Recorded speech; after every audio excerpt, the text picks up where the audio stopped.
नमस्कार, मैं हूं अंजलि और आप देख रहे हैं जनसंसार न्यूज। आइए जानते हैं वो 10 बड़ी खबरें जो आज सुर्खियों में रही। इनकलाब जिंदाबाद के नारे को अमर करने वाले भगत सिंह के विचारों को याद करते हुए आज 23 मार्च को शहीद दिवस मनाया जाता है, जब ब्रिटिश सरकार ने भगत सिंह, राजगुरु और सुखदेव को फांसी दी थी। देश की आजादी के लिए अपने प्राणों की आहुति देने वाले इन तीनों क्रांतिकारियों की शहादत को श्रद्धांजलि दी जाती है, जिन्होंने आज ही के दिन हंसते हंसते फांसी के फंदे को गले लगाया। कुशाभाऊ ठाकरे सभागार में मुख्यमंत्री डॉक्टर मोहन यादव की मौजूदगी में यूपीएससी के 61 चयनित अभ्यर्थियों को सफलता के मंत्र सम्मान समारोह में सम्मानित किया गया और प्रतिभाओं का परचम पुस्तिका का विमोचन हुआ। सीएम ने कहा कि लोकतंत्र में अभ्यर्थी एक बार चयनित होते हैं, जबकि प्रतिनिधियों को हर 5 साल में जनता के बीच जाकर अपनी नीतियों का भरोसा साबित करना पड़ता है। इंदौर में चैत्र नवरात्रि के 5वें दिन श्रद्धालु मां स्कंद माता के दर्शन के लिए मंदिरों में उमड़े।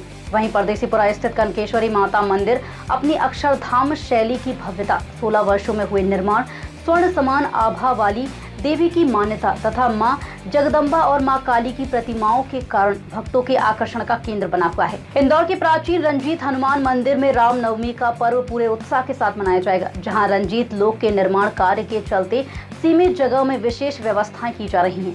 साकेत धाम की थीम पर मंदिर को फूलों से सजाया जाएगा। भक्तों के लिए जिग जैग व्यवस्था, कूलर, बड़ी पार्किंग से एंट्री और 27 मार्च को राम जी के पंचामृत अभिषेक, जन्मोत्सव आरती, अखंड रामायण स्थापना, भजन संध्या व प्रसाद वितरण जैसे कार्यक्रम आयोजित होंगे। इंदौर में पंजाबी सिंगर करण ओजला के लाइव कॉन्सर्ट में मारपीट की वायरल खबर पूरी तरह फर्जी निकली। जांच में सामने आया कि यह वीडियो इंदौर का नहीं बल्कि मुंबई के कार्यक्रम का है, जिसे एडिट कर भ्रामक तरीके से इंदौर से जोड़कर फैलाया गया। एडिशनल डीसीपी राजेश दंडोतिया के अनुसार 4 सोशल मीडिया अकाउंट चिन्हित किए गए हैं और एफआईआर की तैयारी के साथ अफवाह फैलाने वालों पर सख्त कार्रवाई की जाएगी। उज्जैन में अखाड़ा परिषद के अध्यक्ष पद को लेकर विवाद के बीच महामंत्री हरिगिरी महाराज महाकाल मंदिर पहुंचे और बयान देते हुए कहा कि अध्यक्ष बनने का सपना देखना गलत नहीं है, लेकिन इसके लिए 13 अखाड़ों की प्रक्रिया और नियमों का पालन जरूरी है।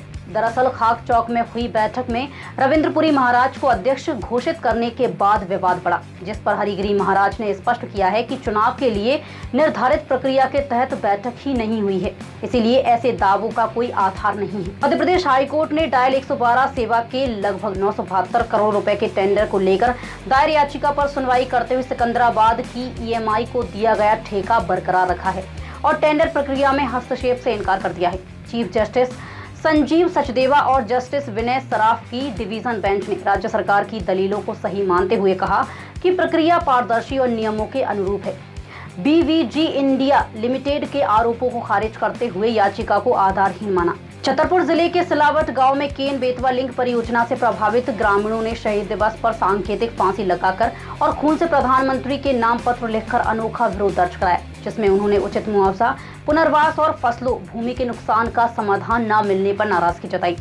आंदोलनकारियों का आरोप है कि जमीन अधिग्रहण बिना सही भुगतान के हो रहा है। विरोध करने पर डराने, धमकाने और फर्जी केस दर्ज कराने की शिकायतें भी हैं। देवास में खाड़ी देशों में जारी युद्ध और एडवांस भुगतान की नई व्यवस्था के चलते कुछ पेट्रोल पंपों पर ईंधन की सप्लाई बाधित हो गई है, जिससे बाईपास क्षेत्र के पंपों पर पेट्रोल नहीं मिल रहा है और वाहन चालकों, खासकर 2 पहिया चालकों को परेशानी का सामना करना पड़ रहा है।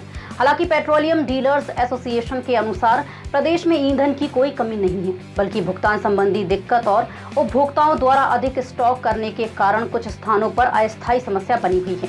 मध्य प्रदेश में 26 मार्च से पश्चिमी विक्षोभ के असर से जबलपुर, रीवा, शहडोल और सागर संभाग सहित 20 से अधिक जिलों में बारिश का अलर्ट जारी किया गया है, जबकि उससे पहले 3 दिनों तक तापमान 3 से 5 डिग्री बढ़कर गर्मी तेज रहेगी।